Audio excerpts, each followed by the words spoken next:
Députée de la circonscription brestoise, Madame la Présidente de la Commission de la Défense à l'Assemblée nationale. Les personnels de DCNS Brest mobilisés ce jour avec la CFDT et la CGT vous sollicitent aujourd'hui pour exprimer leur forte inquiétude sur l'avenir du site brestois de DCNS. En effet, le plan de performance engagé par la direction de l'entreprise devrait conduire à la suppression d'une centaine de postes sur Brest. Cette mesure n'a d'objectif que de rassurer les actionnaires sur la capacité de DCNS à générer des dividendes et sur sa capacité à se réformer.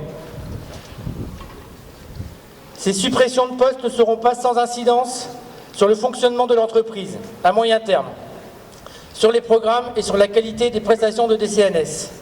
Vous n'êtes pas sans savoir que DCNS Brest est confronté aujourd'hui à des difficultés pour maintenir ses compétences.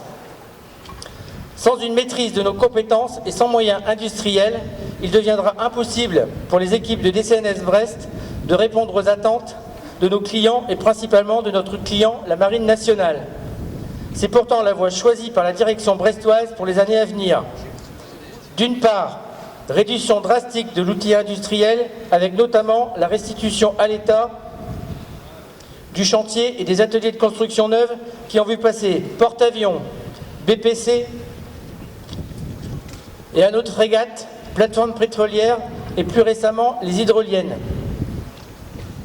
Également, suppression de plus de 350 postes d'ici 2019 pour répondre à la baisse de charge de l'établissement et au plan de restructuration. Également, projection d'un demi-millier de salariés sur les autres sites de DCNS ou à l'export. Ces mesures auront des conséquences importantes sur le bassin d'emploi brestois, déjà affaibli industriellement.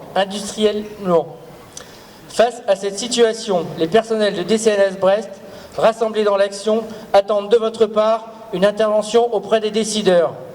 En premier lieu, le ministre de la Défense et le PDG de DCNS, afin que face au déclin programmé de notre établissement, DCNS investisse dans les programmes industriels et humains pour maintenir et développer nos activités industrielles dans le domaine de la construction neuve, de l'entretien militaire et de la déconstruction des navires. D'autre part, le président de région sur le nécessaire engagement de DCNS Brest sur un projet EMR structurant industriellement sur Brest. L'avenir du site brestois passera par la conception, la construction et la maintenance des énergies marines renouvelables. Ces domaines nécessitent un investissement conséquent de l'entreprise. Madame la députée, les personnels de DCNS et les organisations syndicales CFDT et CGT attendent de votre part une action rapide et concrète pour répondre à leurs revendications. Merci de votre attention.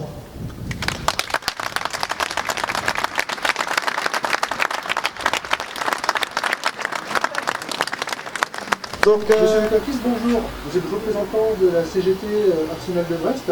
Vous avez manifesté aujourd'hui sur Brest. Pouvez-vous nous dire pourquoi? Aujourd'hui, le PDG Guillou de DCNS a engagé un plan de performance visant à la réduction des effectifs. Sur Brest, l'impact est d'environ une centaine de postes.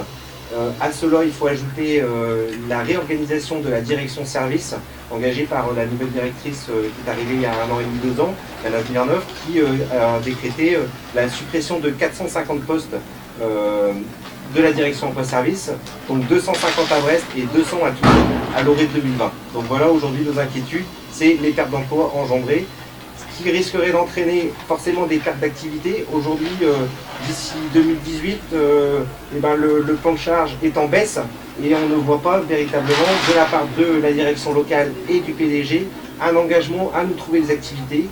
On pourrait se diversifier, les EMR, aujourd'hui il y a un pôle d'air qui est construit à 220 millions d'euros sur le Moulin Blanc et on ne voit pas de perspective d'emploi pour le site de DCNS à Brest.